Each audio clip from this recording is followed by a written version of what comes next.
Hello दोस्तों, स्वागत है आप सभी का शिक्षा सारथी प्लेटफॉर्म पे। मैं आपका दोस्त, आपका भाई अभि यादव। जैसा कि हम लोगों ने कल पढ़ा था इससे पहले वाले क्लासेस में कि हड़प्पा सभ्यता की खोज कैसे हुई, हड़प्पा सभ्यता का विस्तार कहाँ कहाँ है। आज हम देखने वाले हैं कि मूलभूत विशेषताएं क्या हैं। ठीक है, तो जैसे हमने पढ़ा था, जब हड़प्पा सभ्यता पढ़ा था,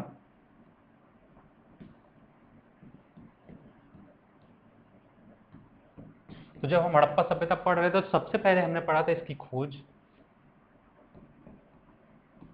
इसके बाद हमने पढ़ा था इसका विस्तार कहाँ तक है। ठीक है, जब हमने ये पढ़ा था, आज हम पढ़ने वाले हैं इसकी मूलभूत विशेषताएं। कौन कौन सी इसकी आर्थिक विशेषताएं थी, आर्थिक ढांचा कैसा था, सामाजिक ढांचा कैसा था, ये किस प्रकार से समाज में रहते थे, इनका रहन सहन कैसा था, और इसके बाकी चीज़ें। इसके बाद हम पढ़ेंगे इसका नगर नियोजन कैसा था। ठीक है, इसकी सड़कें कैसी थी।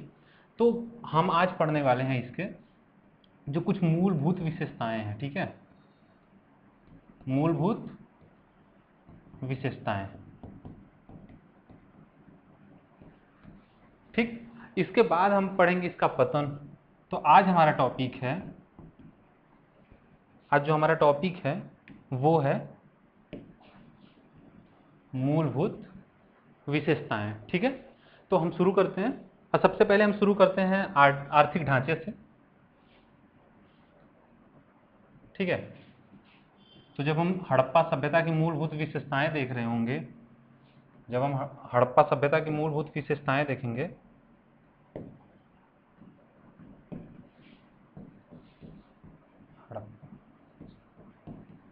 ठीक, तो हड़प्पा सभ्यता में जब हम इसकी मूलभूत विशेषताएं देखेंगे तो इसमें हम देखेंगे इसका आर्थिक ढांचा कैसा था।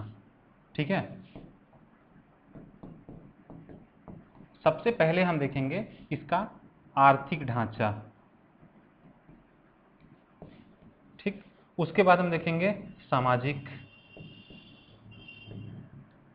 धार्मिक, और इसके बाद हम इनका देखेंगे नगर नियोजन कैसा था, किस प्रकार से इनकी टाउनशिप प्लानिंग थी। ठीक है, तो अब हम शुरू करते हैं और इसमें सबसे पहले हम देखते हैं आर्थिक ढांचे को। ठीक है, जब हम आर्थिक ढांचे को देख रहे होंगे तो हम ये देखेंगे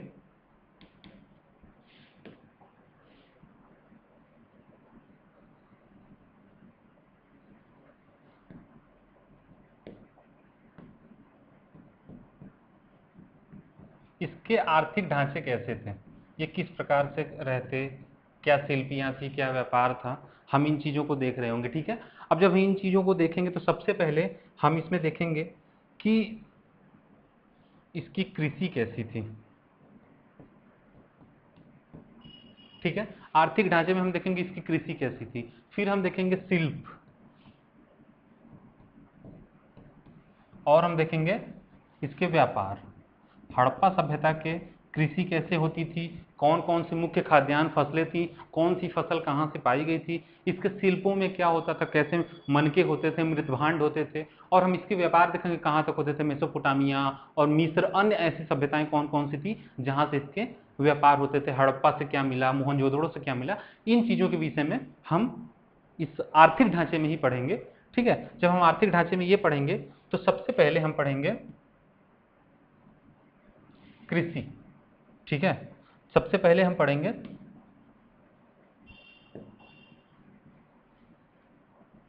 कृषि। जब हम कृषि पढ़ेंगे तो इसमें हम सबसे पहले क्या देखेंगे, इसमें हम देखेंगे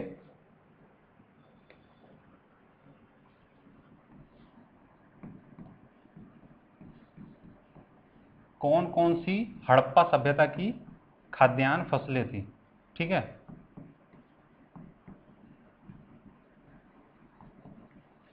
इसकी खाद्यान्न फसलें कौन कौन सी थी। अब खाद्यान्न फसलें कौन सी थी, तो हम सबसे पहले देखते हैं कि इनकी मुख्य खाद्यान्न फसलें, जो मुख्य खाद्यान्न फसलें थी वो थी जौ और गेहूं। ये जो जौ और गेहूं है हड़प्पा सभ्यता की मुख्य खाद्यान्न फसलें थी। लेकिन इसके बाद और भी चीजें हैं, जैसे धान की भूसी कहाँ से पाई गई, सरसों का खेत कहाँ से मिला, कहाँ सरसों बोई गई पाई गई। तो इन चीज़ों की अगर हम बात करें तो इन चीज़ों में हम देख रहे होते हैं कि जो बाजरा है, ठीक है, अब बाजरा अगर हम देखें तो बाजरा हमें मिलता है राजस्थान से। ठीक, अब हम देखते हैं कि धान की भूसी भी मिली है हमें, तो धान की भूसी जो है वो मिली है रंगपुर, गुजरात से। ठीक है, जब हम देखते हैं कि धान की भूसी रंगपुर गुजरात से मिली है, तो उसके बाद हम देखते हैं कि चावल और सरसों भी मिला है। अब चावल और सरसों कहां से मिला है, तो हम देखते हैं जो चावल है और सरसों है ये हमें मिला है कालीबंगा से। ठीक है, तो मुख्य खाद्यान्न फसलों में जौ, गेहूं है। ठीक है, हमें बाजरा मिला है राजस्थान से, धान की भूसी मिली है रंगपुर गुजरात से, और चावल सरसों मिले हैं कालीबंगा से। ये चीजें जो थी, अब एक चीज हम देख रहे होते हैं,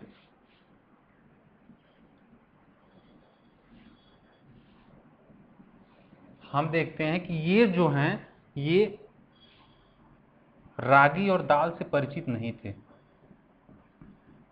रागी और दाल से, जो हड़प्पा के लोग थे वो रागी और दाल से परिचित नहीं थे।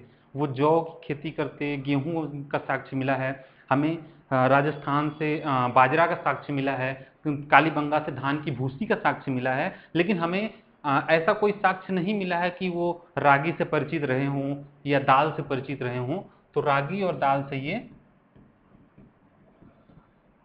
परिचित नहीं थे। ठीक है, ये रागी और दाल से परिचित नहीं थे। हाँ, लेकिन रागी की दाल से तो परिचित नहीं थे, लेकिन एक जंगली मटर का एक दाना मिला है, जंगली मटर का एक दाना, जिसको व्रासिका जो है आ, व्रासिका जुन्सी कहते हैं। तो व्रासिका जुन्सी नाम का एक जंगली मटर मिला है, एक जंगली मटर मिला है,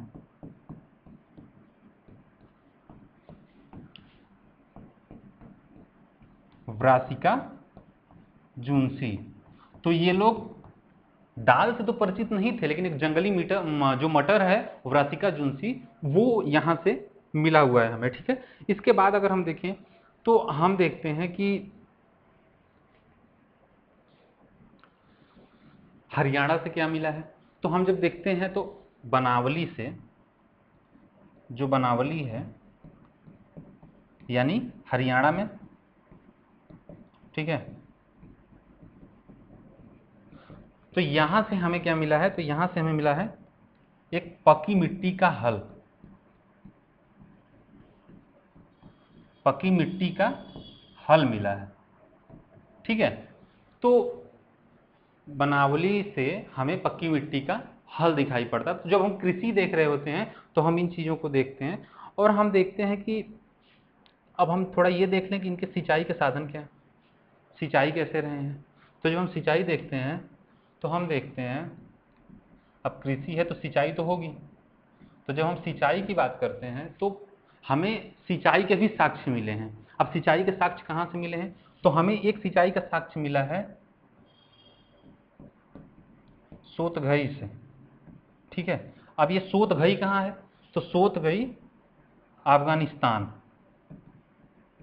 ठीक है, तो हमें सोतघई अफगानिस्तान से सिंचाई के साक्ष्य मिले हैं। इसके अलावा हम देखते हैं कि धौलावीरा से भी नहरों के प्रमाण मिले हैं, धौलावीरा से भी नहर के प्रमाण मिले हैं हमें। ठीक है, तो हम एक चीज कह सकते हैं कि नहरों के प्रमाण की अगर हम बात करें तो वो हमें धौलावीरा से मिले हैं, वो हमें सोरतगई अफगानिस्तान से मिला है। लेकिन ये अगर इन जगहों को छोड़ दें तो बड़े पैमाने पे हमें नहरों के प्रमाण नहीं मिलते हैं। हमें नहरों के प्रमाण जो हैं बस इन कुछ जगहों पे मिलते हैं, बाकी जगहों पे नहीं मिलते हैं। जब हम इसकी बात करेंगे तो हम देखेंगे कि ये लोग कपास की खेती भी करते हैं। अब कपास की खेती बहुत ज़्यादा क्यों करते हैं ये, तो इनका क्या है, उद्योग आपूर्ति के लिए।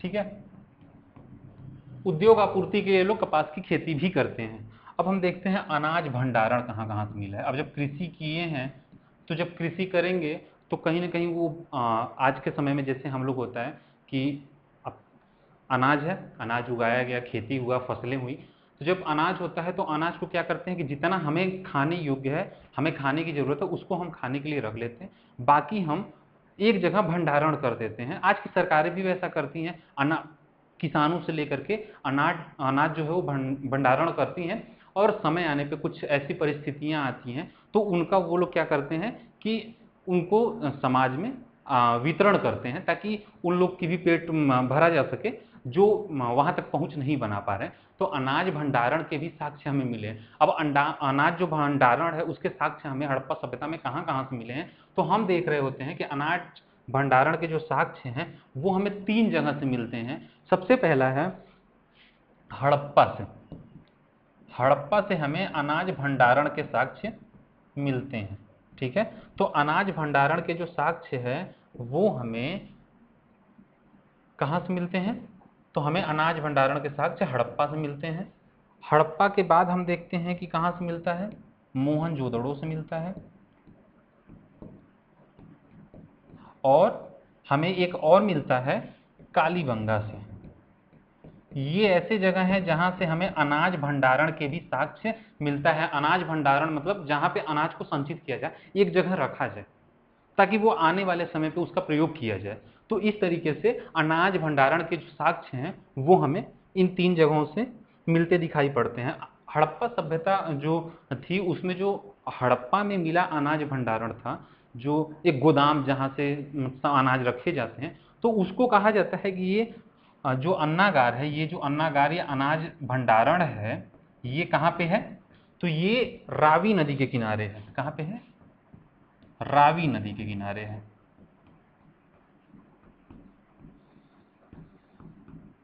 ठीक है, अब ये रावी नदी के किनारे, जब हम मोहनजोदड़ो की बात कर रहे थे तो ये जो अन्नागार है, मोहनजोदड़ो का जो अन्नागार है, ये पकी ईंटों की विशालतम संरचना इसको कहा जाता है। पकी ईंटों से बनाई गई थी ये, तो पकी ईंटों की विशालतम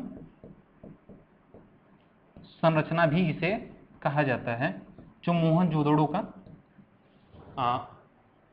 अन्नागार है। ठीक है, अब हम देख रहे होते हैं कि जो कालीबंगा है यहाँ से भी अन्नागार मिला है, तो इन 3 जगहों पे हमें अन्नागार मिलते हैं या अनाज भंडारण मिलते हैं, इसके साक्ष्य मिलते हैं हड़प्पा से, मोहनजोदड़ो से और कालीबंगा से। जब हम इसके आगे देखते हैं तो एक बार हम अगर रिपीट कर दें, रिवाइज कर लें, तो हम देखते हैं अगर कृषि में बात कर रहे थे तो सबसे पहले जब हम कृषि में देखते हैं तो कृषि में हम देखते हैं कि मुख्य फसलें कौन सी थी, तो मुख्य फसलों में हम देख रहे होते हैं कि इनकी जो मुख्य फसलें थी वो जौ और गेहूं थी। अब हम देखते हैं कि बाजरा राजस्थान से मिलता है, हमें धान की भूसी भी, इसके भी साक्ष्य मिलते हैं। वो कहाँ से मिलते हैं, तो कालीबंगा से मिलते हैं। जुते हुए खेत के साक्ष्य हमें कालीबंगा से मिलते हैं। तो ये जो है ये साक्ष्य हमें मिल रहे होते हैं। हम देखते हैं कि ये लोग रागी और दाल से परिचित नहीं थे, रागी और दाल से जो है ये परिचित नहीं थे हड़प्पा वासी। लेकिन एक जंगली मटर मिला है जिसको व्रासिका जुन्सी कहते हैं, तो व्रासिका जुन्सी नामक एक जंगली मटर भी मिला है। तो ये मटर जिसको व्रासिका जुन्सी कहते हैं ये हमें मिला है। बनावली से हमें एक पकी मिट्टी का हल भी मिला है, यानी इससे अनुमान लगाया जा सकता है कि शायद वो हल का भी प्रयोग करते रहे हों, शायद वो हल का भी प्रयोग करते रहे हों और कृषि में किए हैं, तभी तो हमें मिल रहा है ना साक्ष्य। ठीक है, तो इसके बाद जब हम देखते हैं तो हम देखते हैं कि इनकी सिंचाई, जब हम इनकी सिंचाई देख रहे होते हैं तो सिंचाई में हम देखते हैं नहरों के प्रमाण कहाँ मिले, तो अफगानिस्तान का सुरतभुई और धौलावीरा जो है यहाँ से हमें नहरों के प्रमाण तो मिलते हैं, लेकिन हड़प्पा सभ्यता में अगर कोई कहे कि बड़े पैमाने पे हमें नहरों के प्रमाण मिले हैं, तो ऐसा नहीं, हमें नहरों के प्रमाण बड़े पैमाने पे तो नहीं मिले। हाँ, कुछ जगहों से जरूर मिले हमें नहरों के प्रमाण। ठीक है, इसके बाद हम देखते हैं कि कपास की खेती उद्योग आपूर्ति को लेकर के करते हैं। हम देखते हैं कि अनाज भंडारण के साक्ष्य भी मिले हैं हमें हड़प्पा से, मोहनजोदड़ो से और कालीबंगा से हमें अनाज भंडारण के भी साक्ष्य मिले हुए हैं। अनाज भंडारण में जो हड़प्पा का अनाज भंडारण है उसको कहें तो वो रावी नदी के किनारे स्थित था, और जो मोहनजोदड़ो का अनाज भंडारण है, अन्नागार है, ये पकी ईंटों की विशालतम संरचना है। ठीक है, अब हम इसके बाद देखते हैं शिल्प के बारे में, शिल्प के विषय में। ठीक है, अब हम देखते हैं सब शिल्प। ठीक है, तो अब हमने कृषि देख लिया, आर्थिक जो ढांचा है उसमें हमने देखा कृषि कैसी थी। अब हम देखते हैं कि शिल्प इनका कैसा था। तो जब हम शिल्प की बात कर रहे होते हैं तो शिल्प में क्या है, धातु। अगर हम धातु की बात करें, ठीक है, तो धातु में हम देखते हैं कि हमें जो है कि कहाँ से कौन कौन से धातुएं मिली हैं। सबसे पहले तो जो हड़प्पा वासी थे ये लोहा से परिचित नहीं थे, लोहा से परिचित नहीं थे। ठीक है, तो ये हड़प्पा वासी लोहा से परिचित नहीं थे। हमें हड़प्पा सभ्यता से, जो हड़प्पा वासी वहां से हमें लोहा नहीं मिला है।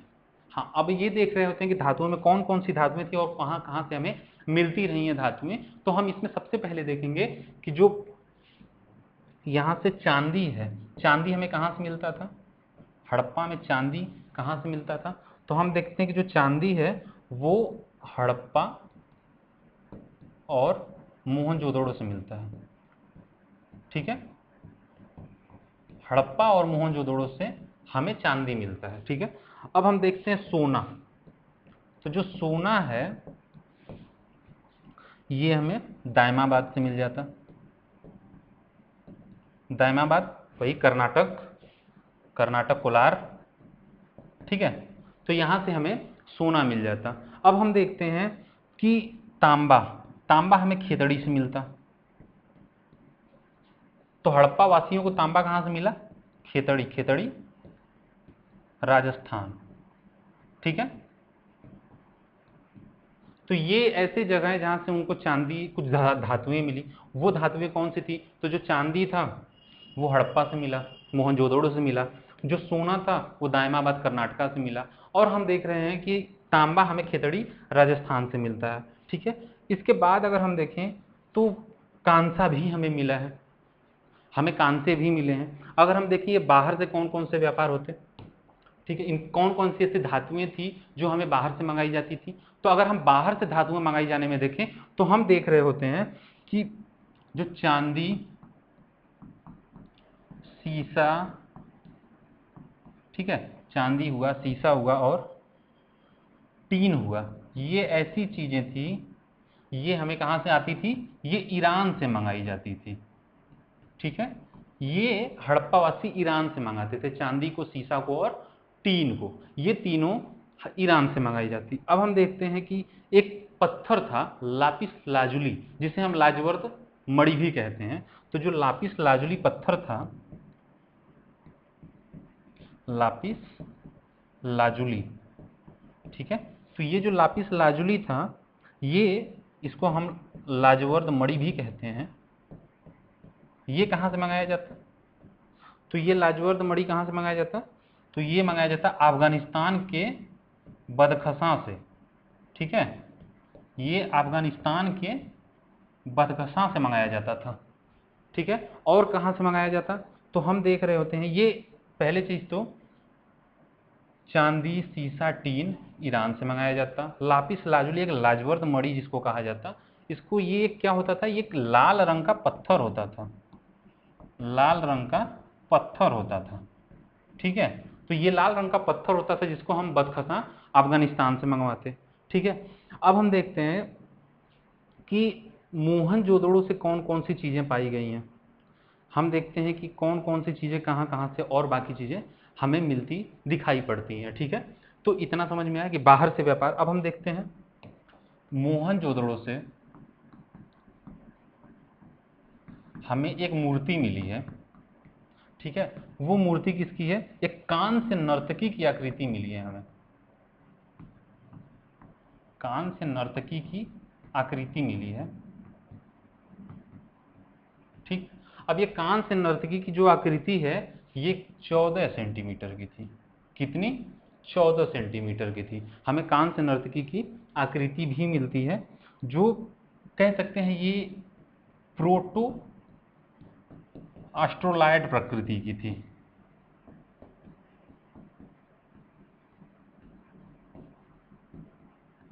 ठीक है, तो ये जो कान से नर्तकी मिली है ये प्रोटो एस्ट्रोलाइट प्रकृति की थी। ठीक है, और हम देखें तो हमें मूर्तियां, हमें मूर्तियां भी मिली हैं।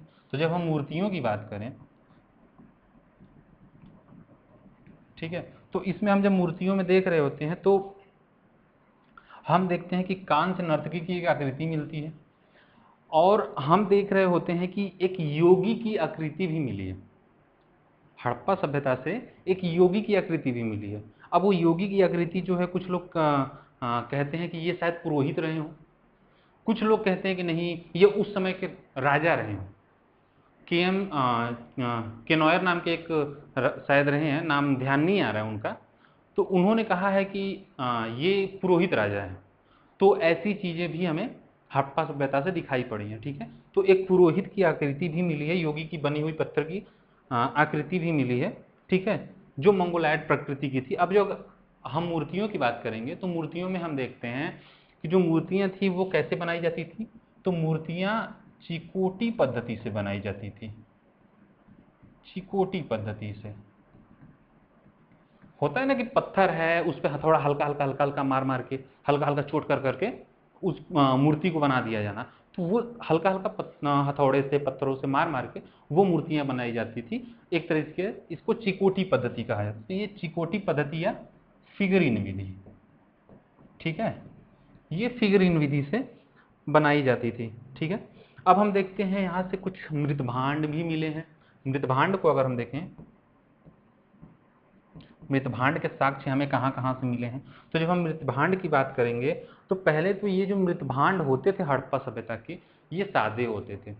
कुछ गेरुआ रंग का होता था, कुछ ऐसे भी होते थे कि एक तरफ पकाए जाने से एक तरफ काला हो जाता था और दूसरी तरफ गेरुअड़ यानी गेरुआ रंग का हुआ करता था। तो ऐसे भी मिले हैं। पकेगा, आग पे रखेंगे, तो जब आग पे रखेंगे तो आग की आंच से वो एक तरफ जो होता था काला हो जाया करता था, ब्लैक कलर का हो जाया करता था। तो कुछ ऐसे हमें मृतभांड भी मिले हुए हैं। तो ये जो मृतभांड होते थे, अगर हम मृतभांडों की बात करें तो जो मृतभांड होते थे, ये मृतभांड कैसे होते थे। तो ये पहले तो सादे होते थे। कुछ ऐसे भी मृतभांड हैं जिन पे चित्र भी अंकित हैं। तो चित्र वाले कहाँ कहाँ अंकित हैं हम उसको भी देखेंगे। तो ये पहले तो सादे होते थे। कुछ मृतभांड जो होते थे वो दूधिया गुलाबी होते थे। ठीक है, तो दूधिया गुलाबी होते थे, दूधिया गुलाबी या गेरू वरड़ी। ठीक है, तो ये ऐसे मृतभांड पाए गए हैं। अगर हम बात करें तो एक हड़प्पा से मृतभांड मिला है, हड़प्पा से एक मृतभांड मिला है। यहाँ पे जो मृतभांड है इस पे एक प्यासे कौवे की कथा अंकित है। ठीक है, प्यासे कौवे की कथा अंकित है। तो हड़प्पा से मृतभांड जो मिला है उस पे प्यासे कौवे की कथा अंकित है। एक और मृतभांड है जो मिला है, उस पे चलाक लोमड़ी की कथा है। ठीक है, चलाक लोमड़ी की।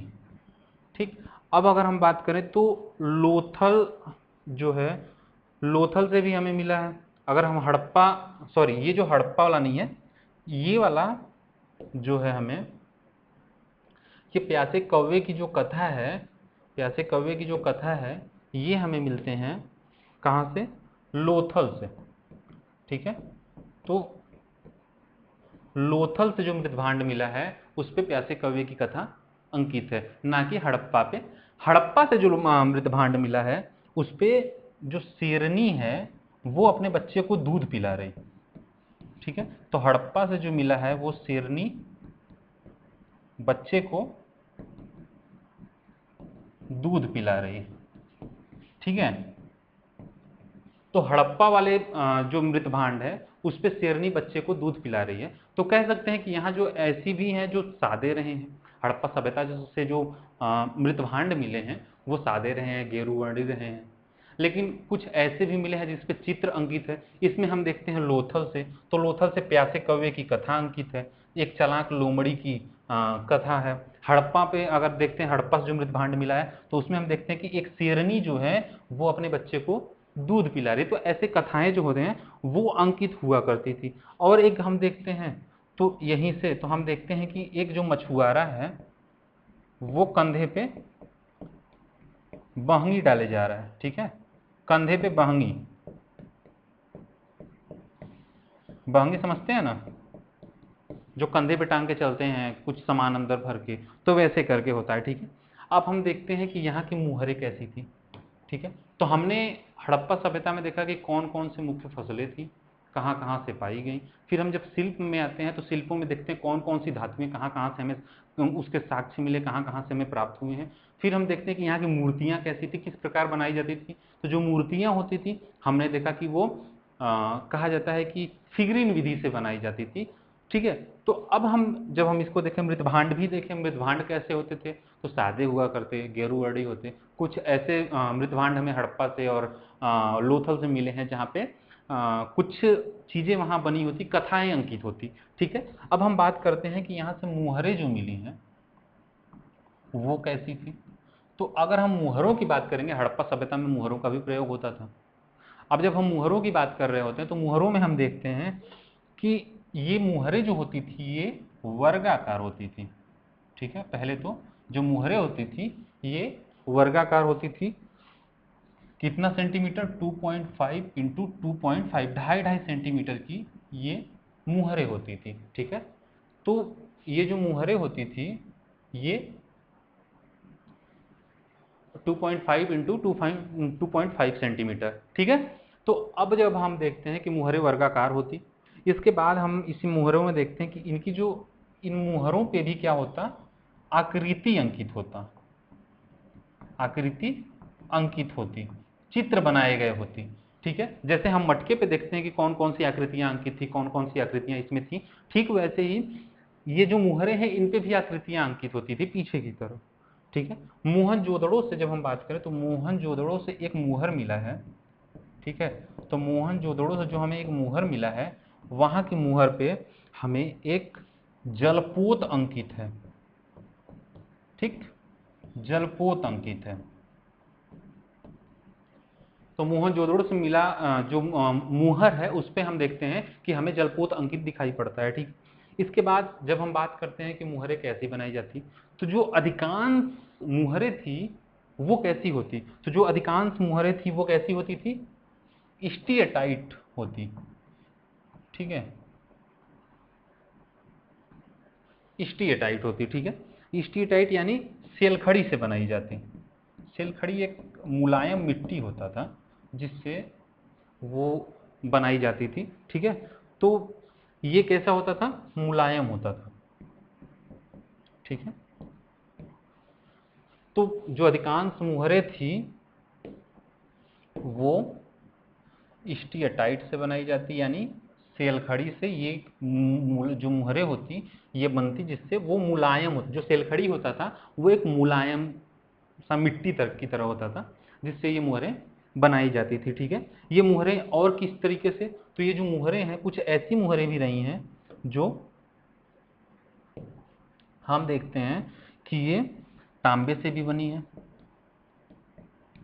हम देखते हैं पत्थर से भी बनी है, ठीक है। कुछ ऐसी भी मुहरें रही हैं जो तांबे और पत्थर से भी बनी हुई हमें दिखाई पड़ती हैं, ठीक है। इसके बाद अगर हम देखें तो इसके व्यापार कहाँ कहाँ से थे, तो इससे पहले जब हम देखते हैं तो कृषि हमने देखा, कृषि में हमने देखा कौन कौन सी फसलें कहाँ से पाई गई, हम देख रहे हैं। तो कृषि में हमने देखा कि कृषि में जो जौ और गेहूं है वो मुख्य खाद्यान्न फसलें हैं। हम देखते हैं कि जो बाजरा है वो हमें राजस्थान से मिलता है। हम देख रहे हैं कि धान की भूसी हमें कालीबंगा से मिलते हैं, ठीक है। और बाकी चीज़ें हैं जो हमें और जगहों से हमें मिलती दिखाई पड़ती हैं। अगर हम देखें तो जो धान की भूसी है वो रंगपुर गुजरात से मिलती है, कालीबंगा से नहीं। तो रंगपुर गुजरात से हमें धान की भूसी दिखाई पड़ती है। चावल जो है हमें लोथल से मिलता है। सरसों है और चावल ये दोनों कालीबंगा में हमें दिखाई पड़ते हैं। एक जूते हुए खेत का भी साक्ष्य हमें कालीबंगा से दिखाई पड़ता है। तो जूते हुए खेत का साक्ष्य हमें मिलता है।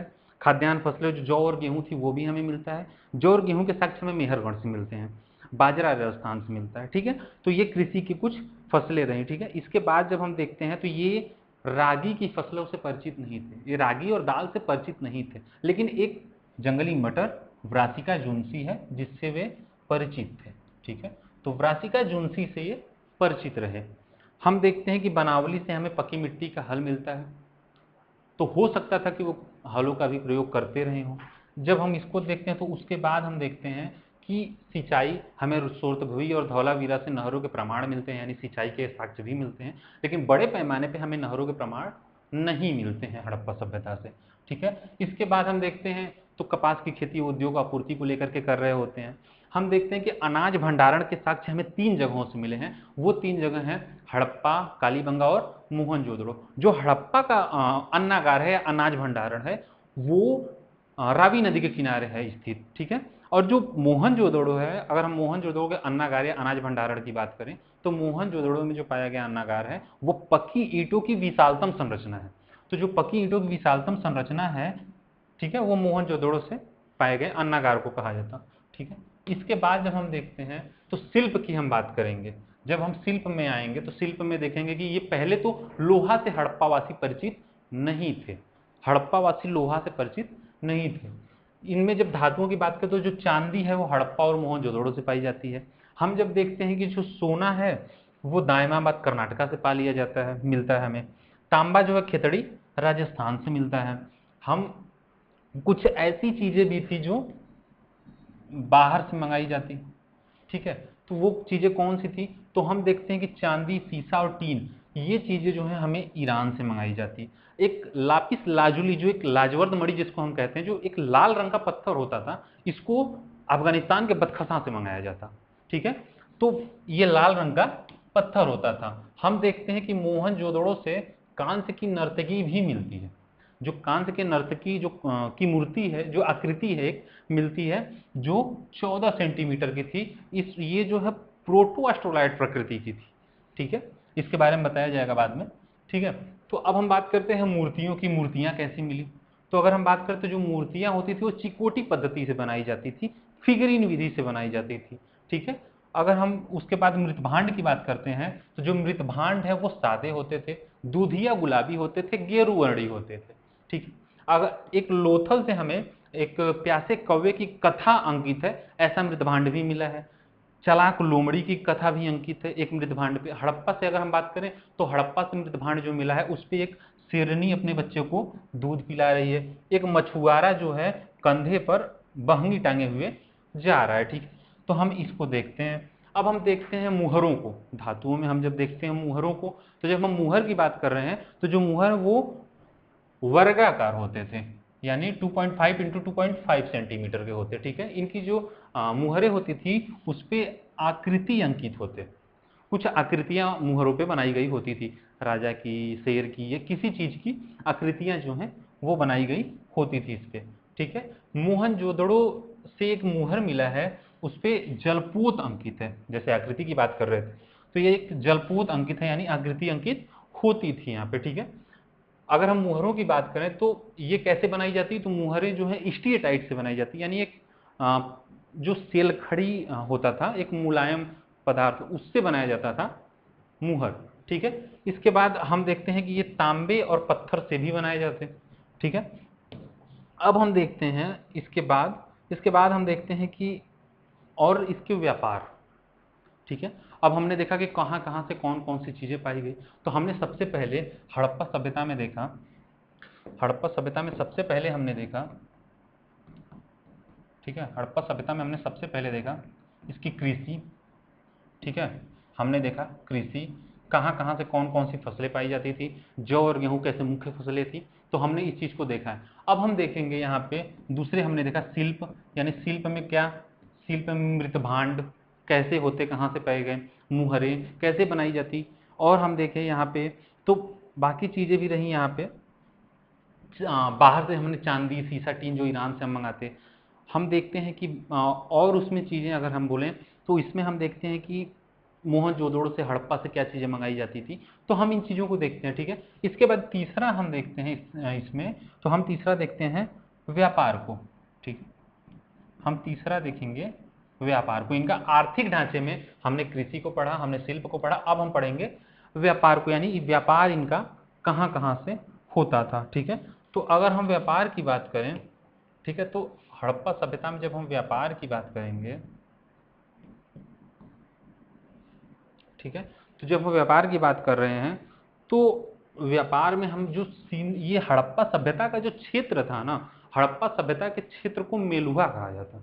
जो हड़प्पा सभ्यता का एक क्षेत्र था, ठीक है, अगर हम बात करें, ठीक है, तो ये जो हड़प्पा सभ्यता का क्षेत्र था एक तरीके से कह सकते हैं, उतना बढ़िया नहीं बना होगा, ठीक है, तो देख लीजिएगा, ठीक है। तो हड़प्पा सभ्यता का जो क्षेत्र है ये, इसको मेलुहा कहा जाता, ठीक। तो जब इसको मेलुहा कहा जाता तो हम देखते हैं कि इसका जो व्यापार है और कहाँ कहाँ से होता। तो हम देखते हैं इसके जो व्यापार हैं, हड़प्पा सभ्यता के व्यापार, तो हमें एक उर्र नगर का मिलता है, ठीक है, मेसोपोटामियाई, ठीक है। तो यहाँ से हमें एक अक्काड़ शासक एक अक्काड़ नाम का एक शासक था। तो वहाँ से कुछ ऐसे लेख मिले हैं जहाँ से हमें पता चलता है कि उर नगर से व्यापार होता है, जो मेसोपोटामिया और जो बाकी क्षेत्र हैं, ठीक है। तो अब यहाँ से हमें व्यापार का मिला है। ये इनके बीच में, मेलुहा के और उर नगर के बीच में हमें एक जगह मिलता, बहरैन, ठीक है। अब ये बहरैन कौन सा जगह है? तो आज जो बहरैन था, यानी उसको दिलमुन बंदरगाह कहा जाता था, दिलमुन, ठीक है। तो दिलमुन बंदरगाह जो था, यहाँ से ये जो होता था मीडिएटर, यानी जो कहा जाता है बिचौलियों की भूमिका निभाता था, ठीक है। तो बिचौलियों की तरह भूमिका निभाता था। अब ये इसको जो है उगते सूरज का भी देश कहा गया है। जो बहरैन है, जो दिलमुन बंदरगाह है, इसको उगते सूरज का भी देश कहा गया। ये बिचौलियों का कार्य करता था, मेलुहा और उरनगर के बीच में जो है ये बिचौलिए का कार्य करता, ठीक है। ये उगते सूरज वाला देश कहा गया, हाथियों वाला देश कहा गया, ठीक है। तो ये स्वर्ग की समान देश कहा गया। तो ये इस तरीके से कहा गया, ठीक है। अब हम बात करते हैं कि मेसोपोटामिया से कौन कौन से व्यापार होते थे, ठीक है। तो जब हम मेसोपोटामिया से व्यापार की बात करते हैं, जो उर नगर था, जो मेसोपोटामियाई क्षेत्र था, वहां से अगर हम बात करते हैं तो हम देखते हैं कि हाथी दांत, ठीक है, हाथी दांत, हाजा पक्षी। हाजा पक्षी क्या है? तो हाजा पक्षी मोर है, ठीक है। अब हम इसके बाद देखते हैं लाजवर्द मणि, वही लाल रंग का पत्थर, ठीक है, जो लाल रंग का पत्थर था लाजवर्द, जो बदखसा से मंगाया जाता, ठीक है। अब हम देखते हैं कि सोना, तांबा, ठीक। तो सोना हुआ, तांबा हुआ, और आबनूस की लकड़ी,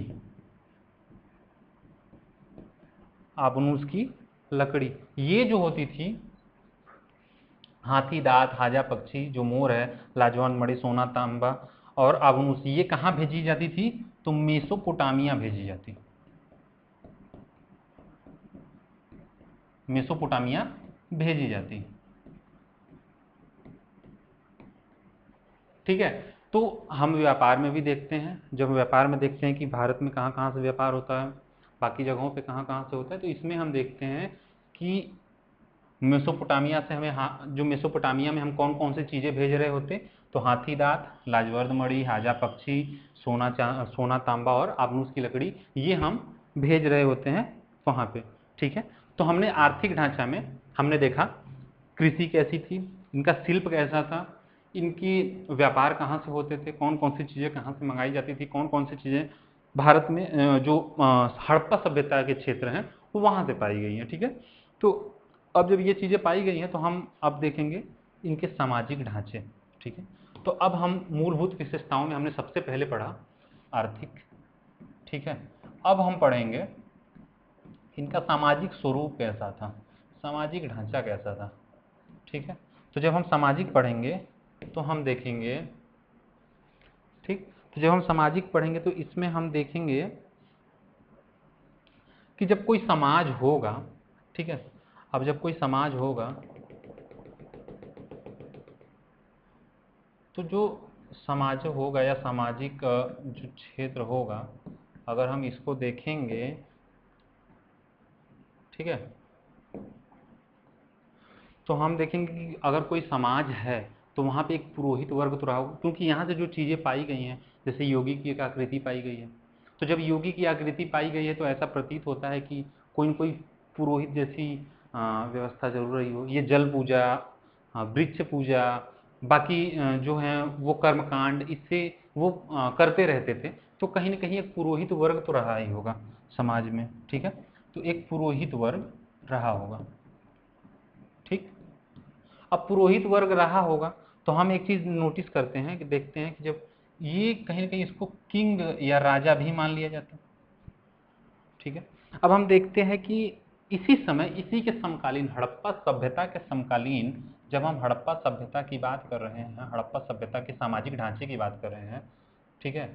जब हड़प्पा सभ्यता के सामाजिक ढांचे की बात करें तो हड़प्पा सभ्यता के समकालीन एक और सभ्यता थी, मेसोपोटामिया, ठीक है।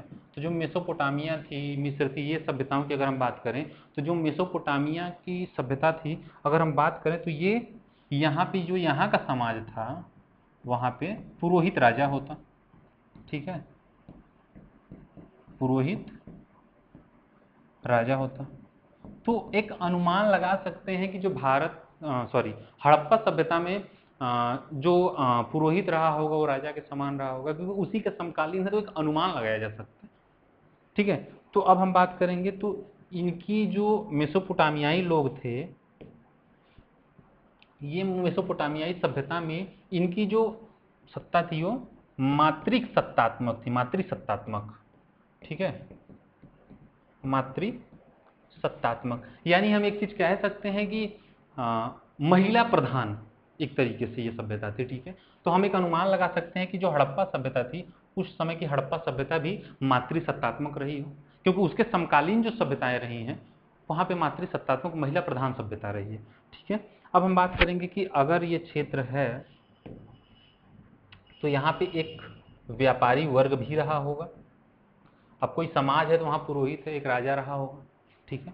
अब हम देखते हैं कि एक व्यापारी वर्ग तो रहा ही होगा, क्योंकि जिस तरीके से हम अफगानिस्तान से व्यापार होता, हड़प्पा से व्यापार होता, मोहनजोदड़ो से व्यापार होता, ठीक है। तो जब हम ये चीज़ें देखते हैं तो कहीं ना कहीं एक व्यापारी वर्ग भी रहा होगा।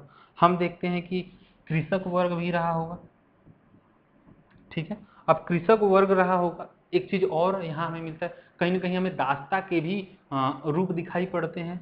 अब दास्ता में भी कैसे, अगर हम दास्ता में बात करें तो दास्ता में उसके बाद फिर हम देखते हैं स्त्रियां, स्त्रियां जो थी इनका कैसा रोल रहा होगा उस समय के सभ्यता, उस समय के समाज में। तो हम देखते हैं कि कुछ ऐसी स्त्रियां जिनको दैवीय रूप में देखा जाता, ठीक है। जैसे एक मिला है हमें साक्ष्य, वहाँ से एक कह सकते हैं कि प्रकृति को दिखाया गया है, ठीक है। उसके बाद हम देखते हैं कि देवदासी रहा होगा, ठीक। एक ऐसी भी मिले हैं जो कुछ स्त्रियां ऐसी रही होंगी जो कृषक रही हों, ठीक है। तो ऐसी चीजें हमें समाज में दिखाई पड़ता है, ठीक है। तो कहीं ना कहीं पुरोहित तो रहा ही होगा, व्यापारी रहा होगा, कृषक रहा होगा, दास्ता रहा होगा, स्त्रियां भी रही। स्त्रियां किस तरीके से रही, कुछ दैवी रूप में रही होंगी, कोई देवदासी रही होंगी, कुछ ऐसी रही होंगी जो कृषक भी रही होंगी, ठीक है। तो अगर हम देखें तो हड़प्पा की 3 संभावित राजधानियां भी थी। अब 3 संभावित राजधानियां कौन सी, ठीक है। तो 3 संभावित राजधानियों में अगर हम बात करें तो 3 जो हैं वो संभावित राजधानियां रही होंगी। एक संभावना जताई जाती है कि ये 3 जो ऐसे जगह हैं जो हड़प्पा सभ्यता में राजधानियां रही होंगी। अब 3 संभावित राजधानियां कौन सी थी, तो हम 3 संभावित राजधानियों की अगर बात करें तो 3 संभावित राजधानियों में हम देखते हैं पहली हड़प्पा रही होगी, ठीक है। हम दूसरी देखते हैं कौन रही होगी, तो हम दूसरी देखते हैं मोहनजोदड़ो, और अगर हम तीसरी देखें तो तीसरी कौन सी रही होगी, कालीबंगा। तो ये 3 संभावित राजधानियां हैं जो हड़प्पा सभ्यता में रही होंगी। अगर हम इनके स्थानीय प्रशासन की बात करें तो जब हम स्थानीय प्रशासन की बात करते हैं, हड़प्पा सभ्यता के स्थानीय प्रशासन की बात करें, स्थानीय प्रशासन की, ठीक है। तो जब हम स्थानीय प्रशासन की बात करते हैं तो इनके नालियों की सफाई होती पहले तो, ठीक है। इनके नालियों की सफाई, कुछ ऐसी चीजें हमें मिलती हैं हड़प्पा सभ्यता से जहां से हम एक अनुमान लगा सकते हैं कि जो हड़प्पा सभ्यता में एक स्थानीय प्रशासन भी रहा होगा। स्थानीय प्रशासन कैसे, जैसे नालियों की सफाई हुई। अब नालियों की सफाई जब हुई, ठीक है, नालियों की सफाई हुई, ठीक है। दूसरा, जो मकान होते थे, मकानों के नक्शे,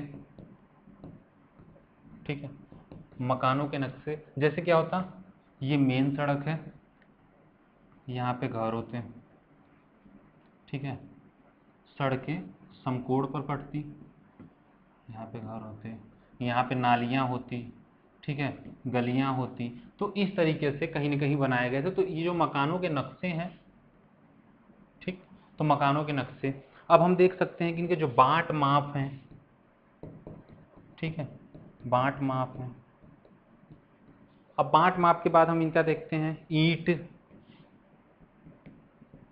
एक स्थानीय प्रशासन रहा होगा। अगर स्थानीय प्रशासन ना होता तो क्या नालियों की सफाई जो है उस तरीके से होती? मकानों के नक्शे इतने अच्छे तरीके से, इतना हर जगह से, जहाँ जहाँ हड़प्पा सभ्यता में हमें स्थल मिले हैं उन स्थलों में हम देखते हैं कि मकाने इसी तरीके से, ऐसे ही तरीके से चलते हैं। बाट माप की विधियाँ, हड़प्पा में जो बाट माप की विधि है वही मोहनजोदड़ो में, जो मोहनजोदड़ो में है वही बदखसा में हमें दिखाई पड़ता है, वही हमें जो बाकी कालीबंगा है, लोथल है, इन जगहों पे भी जो बाट माप है हमें वही चीज दिखाई पड़ता है, वही अनुपात दिखाई पड़ता है। तो कहीं ना कहीं स्थानीय प्रशासन तो हड़प्पा सभ्यता में रहा होगा, तभी ये चीजें हमें दिखाई पड़ती हैं। ईंट के जो माप हैं वो एक अनुपात में होते, ठीक है। अब हम अगर देखें कच्चा माल का, ठीक है, तो अब जब हम कच्चा माल का देखेंगे तो जो कच्चा माल है ये क्या होते हैं? अब जो कच्चा माल होते ये गांव में होते हैं, ठीक है, कच्चा माल गांव में होते हैं। अब जब कच्चा माल गांव में होते हैं तो जो कच्चे माल, जो रॉ मटेरियल होते हैं वो गांव में होते हैं। अब गांव से कहाँ जाते हैं? शहरों में, ठीक है, ये कच्चा माल शहर में जाते हैं। अब शहर में क्या होता? माल तैयार होता, ठीक है। अब जब माल तैयार होता तो जो तैयार माल होता था वो क्या होता? तैयार माल वापस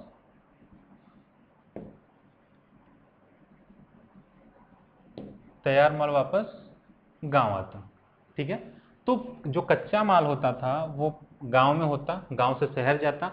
अब वो कच्चा माल, जो रॉ मटेरियल है, वो रॉ मटेरियल को जो माल होता वो तैयार होता और वो वापस गांव में आ जाता, गांव में बिकता और बाकी चीज़ें लोग प्रयोग में लाते, ठीक है। तो इस तरीके से रहा। अब कहीं ना कहीं हम देखते हैं कि एक, अब इतनी बड़ी सभ्यता है, इतनी चीज़ें हैं, तो कहीं ना कहीं एक सैन्य या पुलिस की व्यवस्था भी कहीं ना कहीं रही होगी, क्योंकि लोग कोई ना कोई, अब हर समाज में कुछ चोर प्रकृति के लोग होते हैं, हर समाज में कुछ ऐसे होते हैं जो गुनाह करते हैं, कुछ ऐसे होते हैं जो बहुत सीधे साधे होते हैं, जिनके साथ अत्याचार हो जाता है, शोषण होता है।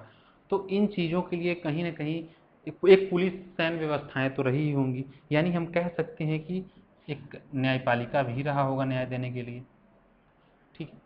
तो ये चीज़ें हमें दिखाई पड़ती हैं, यानी हम कह सकते हैं कि स्थानीय प्रशासन के भी हमें साक्ष्य मिलते हैं। लेकिन ओवरऑल जिस प्रकार से इसकी नगरीय योजना रही, जिस तरीके से ये बाकी जगहों पे रहे, एक तरह से केंद्रीकृत प्रणाली भी रही। केंद्रीकृत प्रणाली की हर जगह से जब एक ही चीज़ें मिली तो कहीं ना कहीं एक केंद्रीकृत प्रणाली रही होगी, सेंट्रल जो रहा होगा एक तरीके से, कि वो तय करता कि यहाँ पे कौन कौन सी चीज़ें कहाँ कहाँ होनी चाहिए, कहाँ क्या चलनी चाहिए, कैसे मटके होने चाहिए, मृदभांड होने चाहिए, कैसे सिक्के होने, कैसे मुहरें होनी चाहिए, क्या आकृति उसकी होनी चाहिए, ठीक है। और हम देखते हैं तो ईंटों के माप कैसे होने चाहिए, कितने होने चाहिए, जो बाट माप होते थे उसके अनुपात क्या होने चाहिए, सड़कें कैसी कटी होनी चाहिए, जैसे समकोण पे सड़क, हड़प्पा सभ्यता की जो सड़कें हैं वो समकोण पे कटी हैं, तो कैसी सड़कें हर जगह पे वैसी बनी होनी चाहिए। किस प्रकार से जो घर हैं वो मेन सड़क पर ना खुल करके गलियों में खुले। तो ऐसी चीज़ें कहीं ना कहीं एक केंद्रीकृत प्रणाली की तरफ भी हमें दिखाई देता है। तो स्थानीय प्रशासन के साक्ष्य हमें कहीं ना कहीं इन चीज़ों से देख सकते हैं कि यहाँ पे रहे होंगे, ठीक है। इसके बाद हम देखेंगे, ठीक है, हड़प्पा सभ्यता की जो नगर योजनाएं रही हैं, ठीक है। तो इससे पहले जब हम ये देख रहे हैं तो हम देखते हैं, सबसे पहले हमने पढ़ लिया कृषि, शिल्प और व्यापार। ठीक है, अब हम व्यापार की अगर हम बात करें तो व्यापार में हम देखते हैं कि जो सिंधु घाटी सभ्यता का क्षेत्र रहा, जो हड़प्पा सभ्यता का क्षेत्र रहा, वो मेलुआ होता है। इसके जो व्यापार होते थे उर्वनगर, या हम कह सकते हैं मेसोपोटामियाई क्षेत्र से होता था। अब मेसोपोटामियाई क्षेत्र जब इन सब से होता था तो एक बीच में एक बिचौलिए का कार्य करता दिलमुल बंदरगाह, जो आज का बहरैन है। ठीक है, तो ये बिचौलियों का कार्य करता है, इसको हाथियों वाला देश कहा जाता, स्वर्ग के समान सुंदर देश कहा जाता। ठीक है, तो ये बिचौलिए का कार्य करता था। ठीक है, इसके बाद हम जब देखते हैं तो इसके जो व्यापार में अगर हम बात करें तो हाथी दांत, हाजा पक्षी, लाजवद, ये लाजवद मणि, सोना तांबा आभूष, ये मेसोपोटामिया में भेजी जाती थी। हम देखते हैं कि हड़प्पा सभ्यता की अगर हम सामाजिक स्थिति को देखें, आर्थिक को अगर हम देख लें, तो जब हम सामाजिक को देख रहे होते हैं तो यहाँ पे हम देखते हैं एक पुरोहित वर्ग रहा होगा। ठीक है, एक पुरोहित वर्ग रहा होगा, एक व्यापारी रहा होगा, एक कृषक कृषक वर्ग भी रहा होगा समाज में, क्योंकि कृषि जो रॉ मटेरियल है, जो कच्चे माल हैं, वो गांव से ही जा रहे हैं, तो कृषक वर्ग तो रहा ही होगा। अब हम देखते हैं कि एक दास्ता की भी चीज़ें हमें दिखाई पड़ती हैं। हम स्त्रियां कैसी, तो एक दैवीय रूप में, देवदासी रूप में, और कृषक रूप में स्त्रियां हमें दिखाई देती हैं। हम ये देखते हैं कि जो हड़प्पा सभ्यता है वो मातृसत्तात्मक था या पितृसत्तात्मक, यानी पुरुष प्रधान था या महिला प्रधान। तो हम उसके समकालीन जो सभ्यता है, जैसे मेसोपोटामिया के सभ्यता है, समकालीन सभ्यता, एक समकालीन समाज है, तो वहां हम देखते हैं कि जो यहाँ का समाज है वो कैसा था, मातृसत्तात्मक। तो इस तरीके से हम अनुमान लगा सकते हैं कि जो हड़प्पा सभ्यता रहा होगा वो भी कहीं ना कहीं महिला प्रधान वाला सभ्यता ही रहा होगा।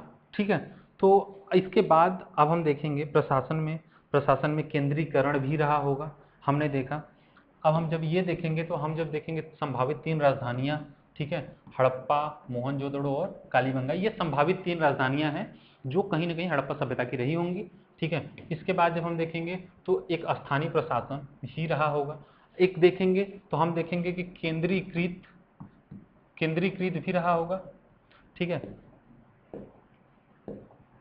हम देखते हैं कि केंद्रीकृत प्रशासन भी कहीं ना कहीं रहा होगा। अब केंद्रीकृत प्रशासन कैसे, तो हम देखते हैं कि जो ईंट का अनुपात है, ठीक है, ईंट का अनुपात में हम देखें क्या है, 4:2:1। ठीक है, तो ये ईंट का अनुपात हर जगह ऐसा ही रहा, तो एक ईंटें जो थी वो अनुपातों में थी। ठीक है, अब हम देखते हैं जो बांट माप है, बांट माप में हम देखते हैं तो छोटे बड़े बांट माप रहे। ठीक है, बाइनरी और बाइनरी सिस्टम में, और बाकी जो बड़े थे। ठीक है, तो इस तरीके से बांट माप में थी, तो कहीं ना कहीं एक केंद्रीकृत प्रणाली भी थी।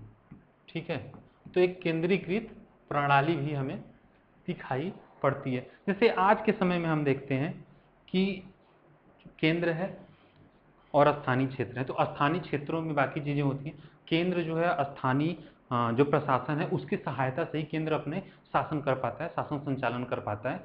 तो ये चीज़ें उस समय भी कहीं ना कहीं दिखाई हमें पड़ती हैं। ठीक है, इसके बाद जब हम देखेंगे तो हड़प्पा सभ्यता में हम देखेंगे हड़प्पा सभ्यता में नगर योजना कैसी थी, हम देखेंगे इसके धार्मिक स्वरूप कैसे थे, किस प्रकार इनका धार्मिक ढांचा रहा, जल पूजा करते, वृक्ष पूजा करते, और हम देखेंगे कि क्या कारण रहा कि विश्व की जो अन्य सभ्यताएं थी वो उनका जो है कि परंपराएं जो हैं, जो संस्कृतियां हैं, वो नष्ट होती चली गई। लेकिन वर्तमान में भी अगर हड़प्पा सभ्यता की बात करें तो वो प्राचीन से लेकर वर्तमान तक आज भी जो सभ्यताएं हैं वो वैसे ही, जो धार्मिक सभ्यता है, जो हमारी चीज़ें हैं, वो आज भी वर्तमान में प्रचलित है, वैसे ही चली आ रही हैं। तो क्या कारण है, किस तरीके से हुआ, तो ये चीज़ें हम नगर योजना में देखेंगे।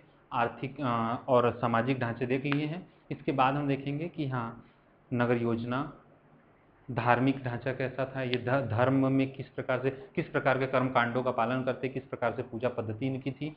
तो इन चीज़ों को हम अगले नेक्स्ट वाले वीडियो में देखेंगे, और देखेंगे कि नेक्स्ट क्लास में और कौन से टॉपिक हैं जो इसमें ऐड किए जा सकते हैं। ठीक है, तो ये चीज़ें रही जो हमें देखने की ज़रूरत है। और ठीक है, हड़प्पा सभ्यता में हम इन चीज़ों को पढ़ें, आगे हम नगर योजना और बाकी चीज़ें पढ़ेंगे। ठीक है, सो थैंक यू।